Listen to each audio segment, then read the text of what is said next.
How we make the day in a couple of land of Oz. Ha ha ha. Hoo hoo hoo in a couple of la-di-das. Sorry. I just little bit late on the morning sesh.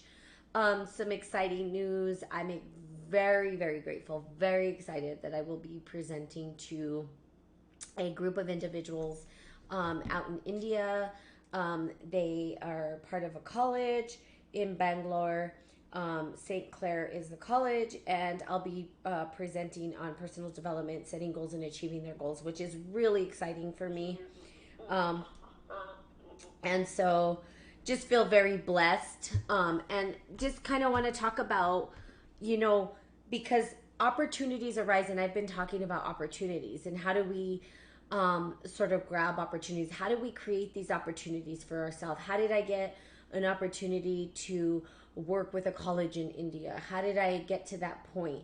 Of course it took a lot of work. It didn't just happen overnight. They didn't just say, hey, you know, we we just want to hand this to you because whatever, we found you on the internet. No, it really took, right?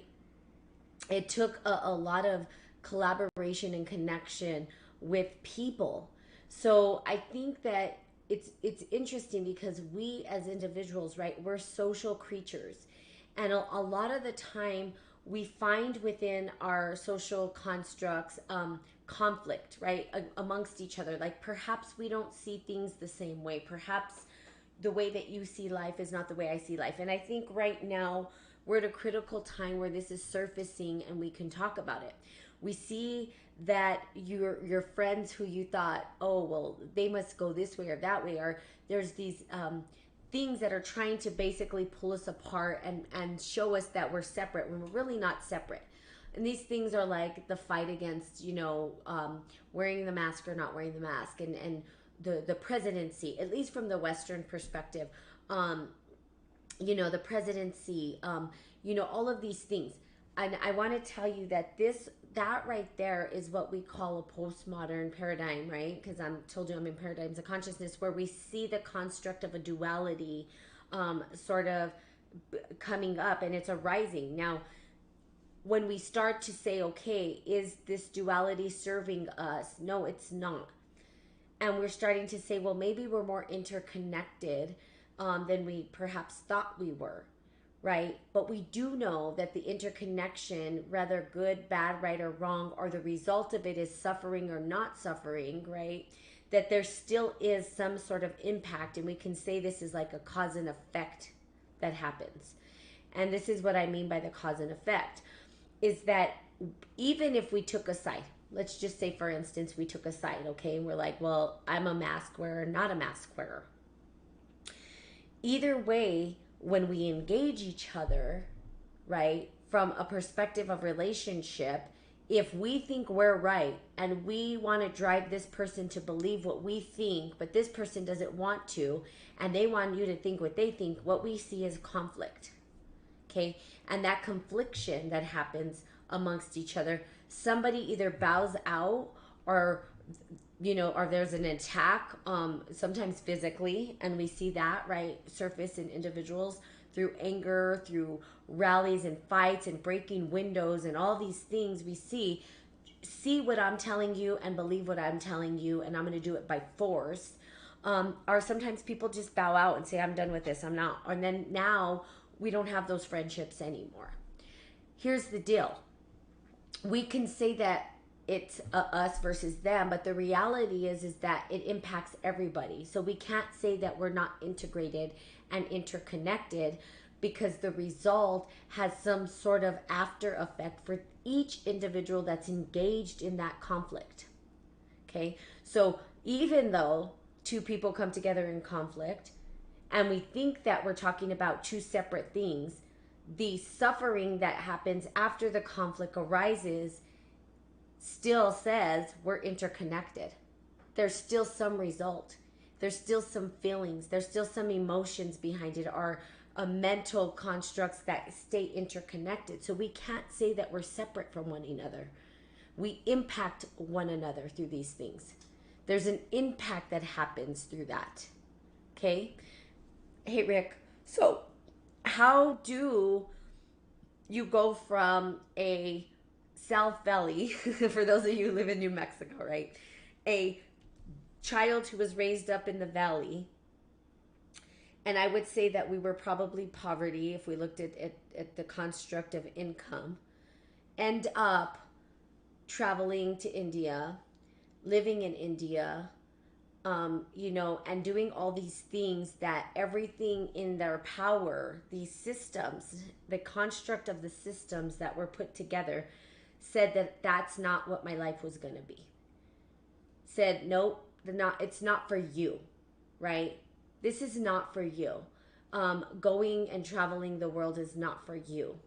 Or being able to do a presentation to a college in India later on in your life, that's not for you. That's not for your type of people, right? And I simply say this because everything in our structure is designed, okay, to hold people in, to minimize, basically to minimize, right? Now, I'm not talking from right, wrong, good, or bad. That's not the perspective I'm saying, but from a neutrality place, if we just looked at it from a neutral space, we would see that these constructs are created to keep people in their place, right? To keep you in your place, not necessarily to excel and to grow. And we see that happening more and more and more and more and more. It's like, okay, well, go to your 9 to 5 job, but you're never going to have, we're going to give you some PTO, but it's going to be this much, and you're not going to have enough money to travel the world like you want to do these big things, right? It's constructed that way. So how do you rise? Hey, Roberto, how do you rise above that so that you're experiencing life with these opportunities, right? You're given these opportunities. It took a lot of hard work to get where I'm at. I'm so honored. Like for me, there's all these pinnacle, like I reach these pinnacles in my own professional life where I'm like, wow, how did I do that? How did I get to that point? What brought me here? How, so if people really want to do their goals, and little old Natalie from the South Valley of New Mexico, who didn't have parents who graduated college, who, they graduated high school, but they were working parents. I was a latchkey kid. My mom worked 3, 4, 5 jobs. My dad worked 3, 4, 5 jobs. It was a broken home. It's not like they were together. We moved from place to place to place. We were barely getting by. But how does this person who comes from this place end up with an opportunity to speak to faculty members in India, right? It didn't just get handed to me. It's not something that just gets handed to you, but it doesn't make me I'm not special. That's what I try to tell people. It's not that I'm special. I don't get these opportunities because Natalie's just so special. Like, oh, there's something just very special about this one. No, it took a lot of hard work to get there. But the opportunities are available for you too if you learn how to work within these systems. So what are your goals? And that's something that I've been talking, and it's seeping into Spirit and Coffee because I've been doing it sort of separately on my personal page talking about goals. But how do you truly, right, achieve the goals that you are seeking? It takes consistency. It takes persistence. I've been doing Spirit and Coffee now for probably almost 4 years consistently. And it may not be right on time, or it may not be at a consistent time, but it's consistently happening Monday through Friday. And I've been doing it for a long time. And because of that, there's results that you get when you're consistent. I've never asked for anything, right? I do Spirit and Coffee. I don't ask for anything. It's for me. Literally, it helps me, right, to grow, but in hopes that it'll help you guys to grow as well. So I share my stories with you. I share this mindset and worldview with you in hopes that you're able to see that this is not just a platform of talk. And I said that at the beginning, you'll see the results of my life as I move forward using this work. This work is to see, it seeks to create results in the material world. And the best way that I can describe it is my birthday. Okay, I think I've told you guys this before, but if you looked in there's this big book of birthdays, and it kind of tells you like your astrological sign, and it tells you your rising and all these things, right? And it's called the Day of Materialized Fantasy. And I think that that's such a great, you read horoscopes and you're like, yeah, whatever, that can relate to anybody or whatever.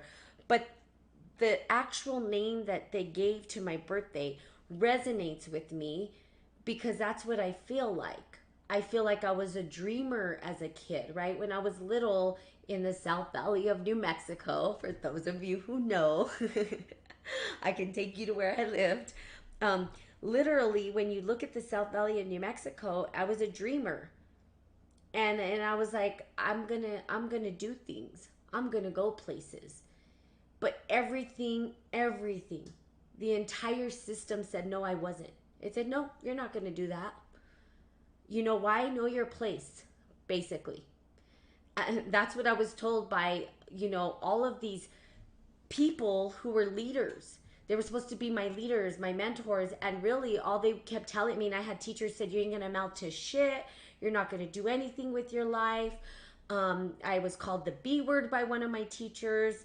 All of this stuff. And really it's because I felt like they didn't believe in me enough to think that what I wanted for Natalie was going to happen. In their mind, I was just going to be another drug addict, that's what they thought. And I didn't let them dictate who I am. Okay. And it took so I said, well, what's the difference? Why me? Right. And I do see that some of my friends ended up getting swooped up into that system and believed the system because I had a strong sense of like, no, I'm a dreamer and I don't care what you say. I'm going to figure out how to get where I need to go.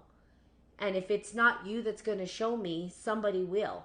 It's a strong faith. Right? I had faith in God. God was my teacher. God was my leader. And this is why I talk about spirituality and spirit and coffee, because I let God determine the outcome through prayer, through faith, through allowing myself to surrender and say, all right, God, I know you got me. I don't care if these people tell me that I'm not good enough. I don't care if these people say that I can't do this. Because you say that I can do this. You're the reason that I can do this.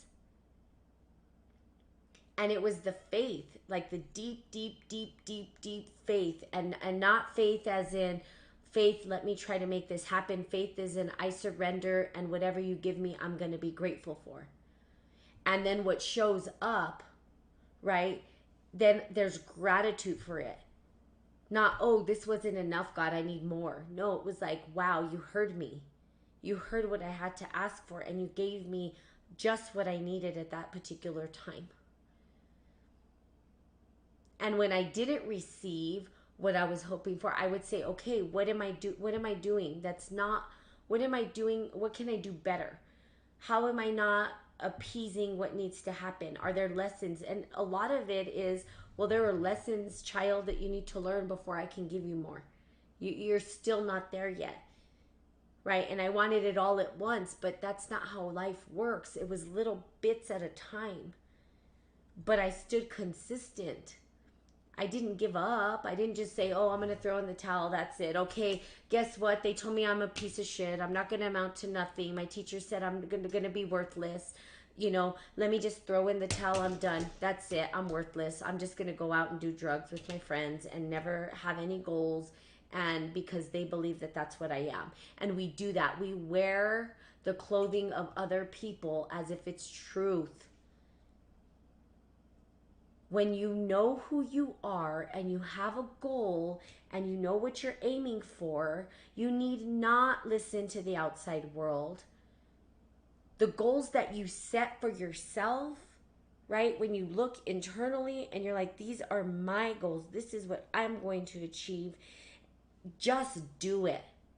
Sometimes we talk about it, but write it down. Sometimes we don't even need to talk about it.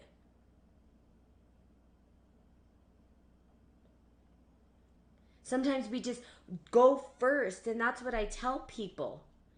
A real teacher inspires. Yes, and a real teacher goes first. Like, I could just see, I think there's a lot of, and I've seen the memes, right, where it's like, oh, you see the leader who's like whipping the people to go, but then you see a leader out in front pulling the cart too, right? So I literally don't just point fingers and say jump in the pool. I jump in first. I'm the one who I want to say I'm the idiot sometimes. It's like, okay, I'll do it. I'll do it. Right? Good morning, Adriana.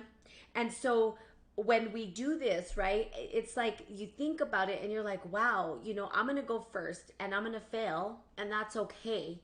And that's a big piece of it, is that like people looking at us like, hey, Natalie is human. She makes mistakes. I think for the longest time, because of the way I lived my lifestyle and all of the accomplishments that I've attained, that somehow I'm going to say that I'm better than anybody. Hell no. I'm human. I screw up. I make big mistakes. Let me tell you, I have made some huge, huge mistakes in my life.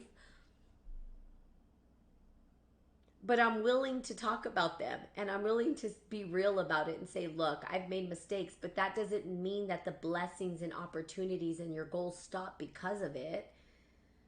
I think people just sell out on themselves too easy. They just throw in the towel. And I've seen it. I'm not saying everybody, but I've seen it with people I love that are amazing, and they just can't see it in themselves. So it starts with that self-worth conversation and that faith, right? That deep faith that even if you think no one has you, God has you. The conversations with God, I think, are critical, right? They're critical because how we talk to God is how we're talking to ourselves, is what we're seeing in the universe, is what we're seeing around us. It's never been a conversation for me to be like, oh, why didn't you do this for me, God? Like, God owes me something. Like, you've given me life. How about I'm grateful for that? How about I'm grateful that I can see the trees and I have eyesight? Those little things we forget all the time.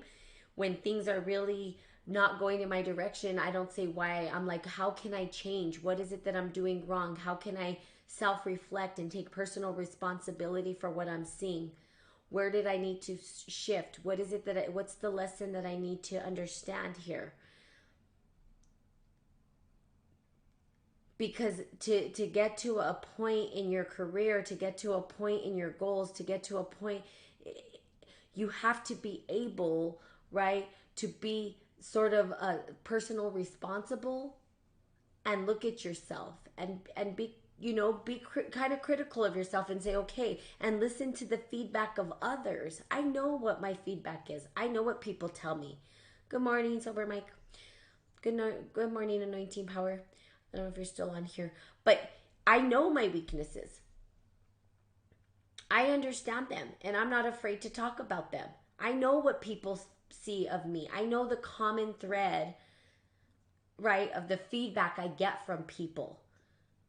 So ask yourself, are you afraid to get feedback from individuals? And if so, do you get the same feedback over and over and over and over again?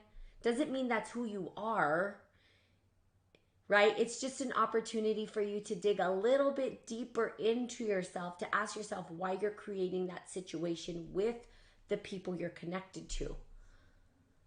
The common thing that I get is judgment, right? People tell me, I feel like you're judging me. I get that a lot. That's a lot of feedback that I get. And I say, okay. And it took a lot of me saying, but I'm not judging people. Why are they experiencing me judge them? I don't really, I don't care what they do. I care what they do with their life in terms of I don't want them to get hurt, but I'm not judging what they're doing with their life. It's their life. I have no right to judge. But this is the experience they have of me. And so it's me questioning and examining that. Well, why? Why do they feel this way? Right? And then saying, oh, well, they feel this way because I judge myself. And all they're experiencing is me judging me, not me judging them. And all my language about myself is judgment. right? And so I'm judging myself. And I have to step back and say, well, why? Why am I judging myself? How can I be kinder to myself? How can I show up in a loving way for me? Because now it's starting to seep out into the material world, into my relations, and then it can cause some friction and issues. That's me saying, oh, let me be personal responsible for the feedback that I'm getting. So in order to hit your goals, or in order to move forward, or in order to have these opportunities arise, is what I was talking about the other day. How do these opportunities arise for us? And do we recognize the opportunities, right? And then that's the ability to understand how we connect to other people and how we make them feel. What is their experience of us? Opportunities arise through people who love us, people who enjoy us being around, friends of friends, the networks and the people that we connect with. What is your experience of me? That's almost a scary question for some people. How do you experience me? And I ask people all the time, and I don't expect that they're going to be like, you're wonderful, because that's not the truth. Not everybody experiences me as this beautiful flower daisy, you know? Some people do. I'm not saying all people don't, but some people are like, you're like a drill sergeant. And I'm like, oh, sounds about right. You know, I'm honest with myself. I'm not expecting people to give me the best feedback and be Miss Perfect, because I'm not. But in the feedback of you're this or you're that, it's an opportunity for me to grow and an opportunity for me to pivot if I need to pivot. And so that feedback for you is important. Now, I'm not saying you have to get feedback. You don't have to. Totally up to you, right? But if you are feeling stuck and if you feel like opportunities aren't arising for you, I would highly encourage that you look at your relationships with the people around you, because opportunities thrive in really powerful relationships. That's where opportunities arrive more than anywhere else. Because of a friend, and all the opportunities that I've ever had, and were people that I connected with and trust me, right? We work with people we know, like, and trust. That's something they say in the business world. And it's the truth, because they trust that what you're doing, they trust your intentions, they trust your heart. And then these opportunities arise and they're like, wow, Natalie, I think this would be a great opportunity for you.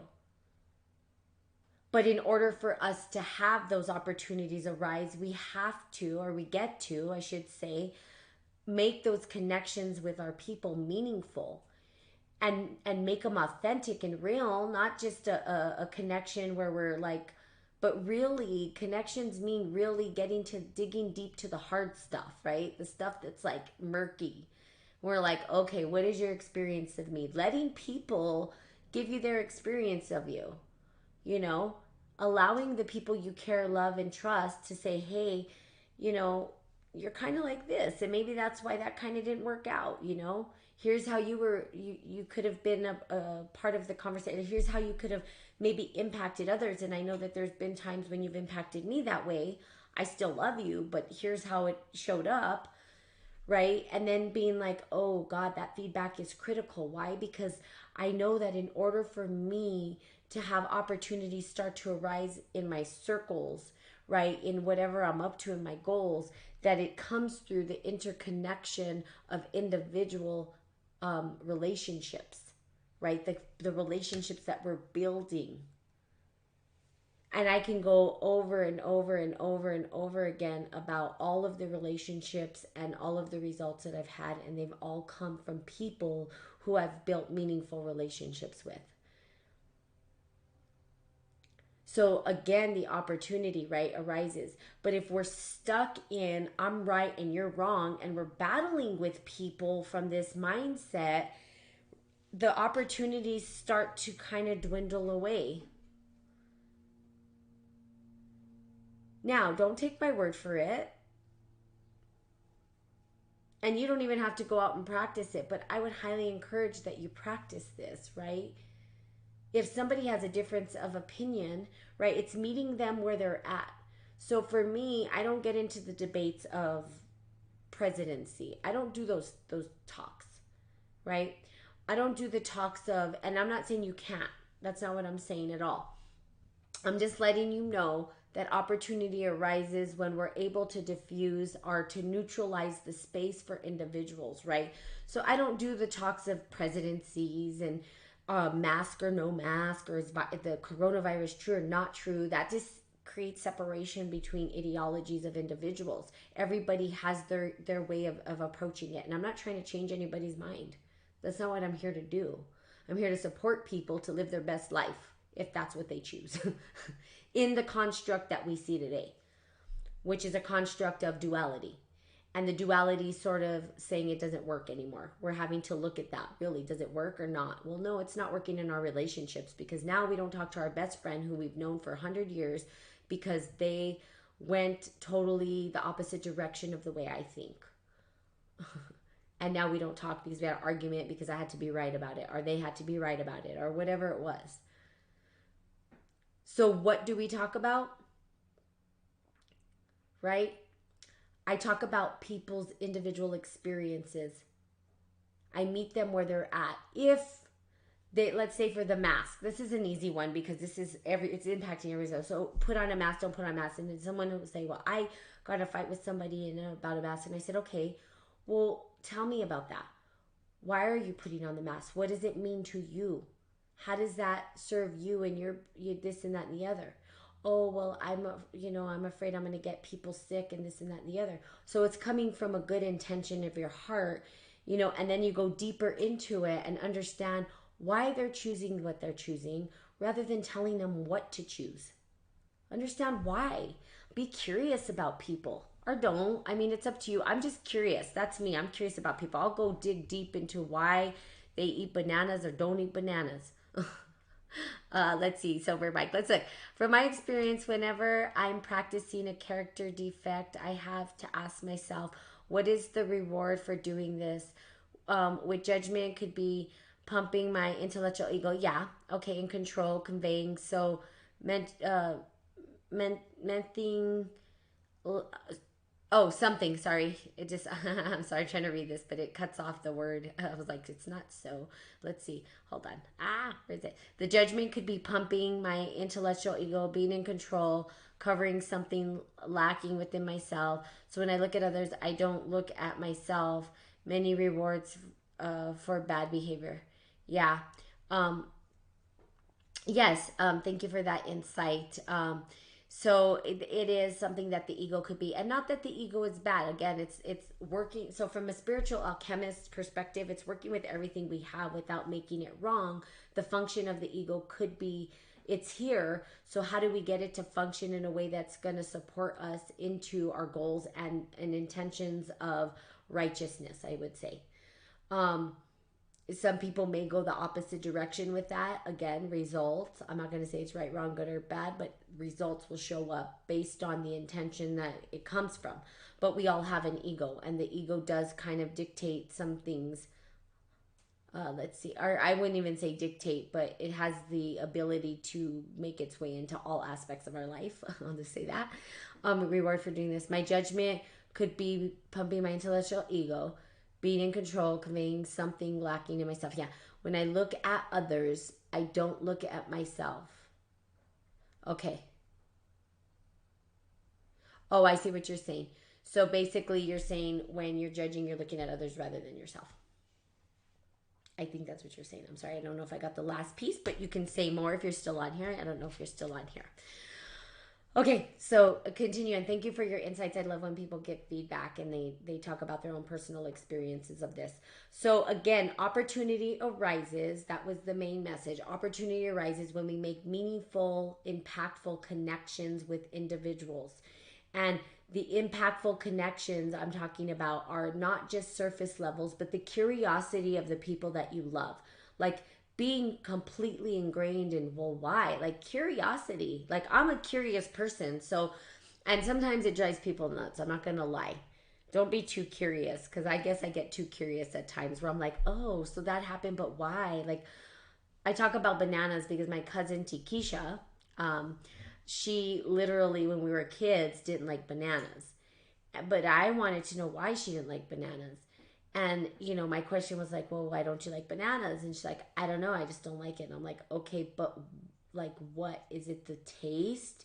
Is it the smell? Is it the texture? Like, why? And she couldn't stop laughing at me because this was my nature to just be curious about why people are the way they are, why they do the things they do, or why do I do the things that I do, and where did that come from? Like, the curiosity's always been in me, and just digging deep, right? And asking, okay, like my niece the other day was like, she's not a morning person. So I said, well, tell me. I was just curious because I'm trying to understand why when you get up you're kind of grouchy. So is it because you have chronic pain, or where are you experiencing your tiredness that you're seeing yourself show up grouchy? I mean, that's my experience, that you're not very happy in the morning. So what? My family, poor them sometimes. So we're trying to dig deep into it, but it's not even that I care what the answers is. I care to just, I don't know, I'm curious. I want to understand what makes people who they are, and every individual's different. So I'm like, oh, interesting, never thought of it that way, cool.